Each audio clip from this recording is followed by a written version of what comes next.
The Medicare Rural Hospital Flexibility Program, or Flex for short, encourages the development of cooperative systems of care in rural areas, joining together critical access hospitals, emergency medical service providers, clinics, and health practitioners to increase efficiencies and quality of care. In federal fiscal year 2018, Flex programs were eligible to apply for and receive supplemental funding for 1 year to support in-depth technical assistance to rural EMS systems. This video showcases the successes of one state's supplemental project. Our office in the Department of Public Health that oversees EMS is the Bureau of Emergency and Trauma Services. From the EMS perspective, we have approximately 760 services that operate over 900 locations throughout the state. We have 118 hospitals in the state, and out of those 118 hospitals, the majority of them are critical access hospitals. So while we do have some major cities within the state, we still have a lot of rural population, and our volunteer service and our EMS services, regardless of whether they're volunteer or not, is a critical portion of that healthcare system within the state. We have about 12,000 people in our county. We're rural. We're a little different than a lot of counties in the state. We have 3 towns that are about equal size and 4 smaller ones, where a lot of the counties have one main county seat and a lot of smaller feeder towns, which makes us a little bit unique. We're independent. Each community has their own way of doing things, and we have to kind of work together when we go at those obstacles. And there's a lot of benefits in having that type of an arrangement. We have 3 ambulance services. 2 of them are operated out of the city. 1 is operated out of the hospital. We also have 3 other services that serve some outlying areas of Wright County. We were losing about $600,000 a year. With the taxation, a lot of the cities were strapped. They're not able to tax anymore. The county has a position that we don't have an ambulance service. We rely on the cities, and it puts us in a vulnerable position. So we have responsibility too. Even though we don't have a service, we're still part of the county. And we looked at it as, why can't we all come together and do something? About 3 years ago, we looked at EMS and the emergency medical systems and our ambulance, and it was actually broken in our county. We needed to do something. We weren't sure quite what to do.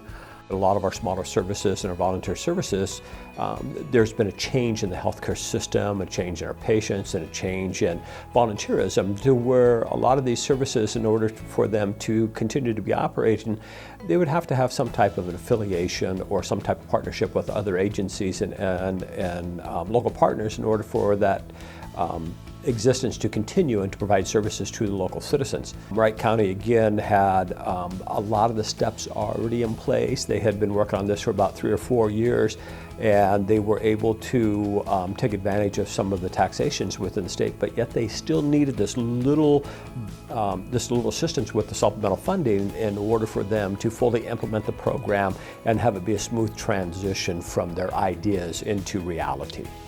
So we had that community meeting, got everybody's opinion on this.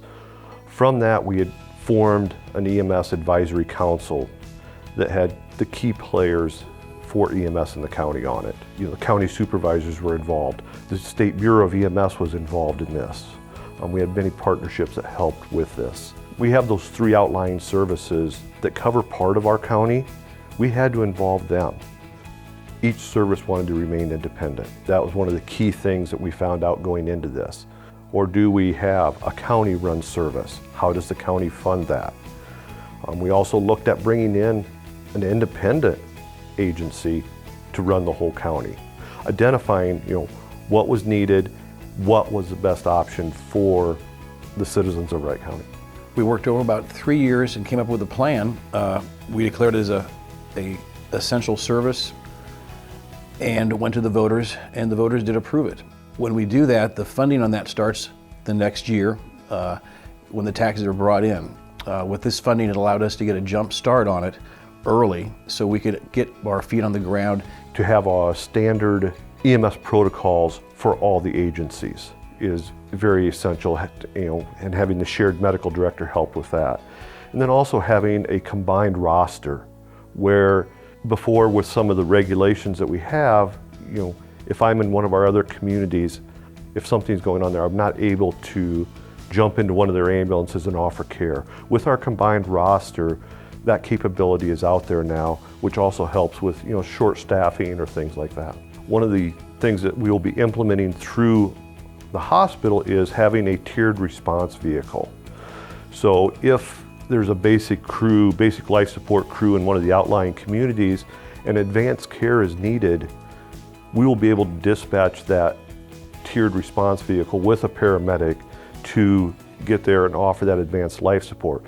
So we will be measuring that out, how many times is that used? What is the response time on that? How can we improve the response time for that? So it's that second level that's available to our services, to our EMTs, and that person, is more hands-on ground, on the ground running. So to have both of those positions is really helpful. Providing training, it's a lot easier to have a countywide training with volunteers versus letting each city have to do it and struggle. By having one medical director within our county, having those protocols across all of our services, those have been the most impactful in stabilizing our services. We've seen success in having better awareness within our county on what the needs are across the EMS services.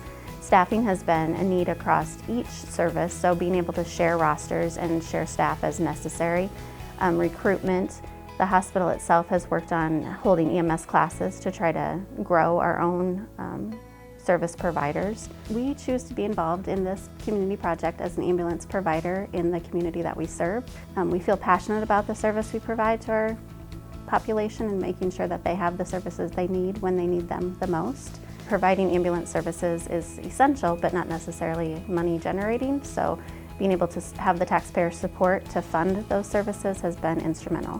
When we did community meetings, we learned that we have very supportive communities, that they see the need for EMS, and they came out in numbers to support that and to show us that that is where they want us to focus. I think some of the surprises from the partnerships was the idea that in the past, some of the EMS services might not have thought that they could work together.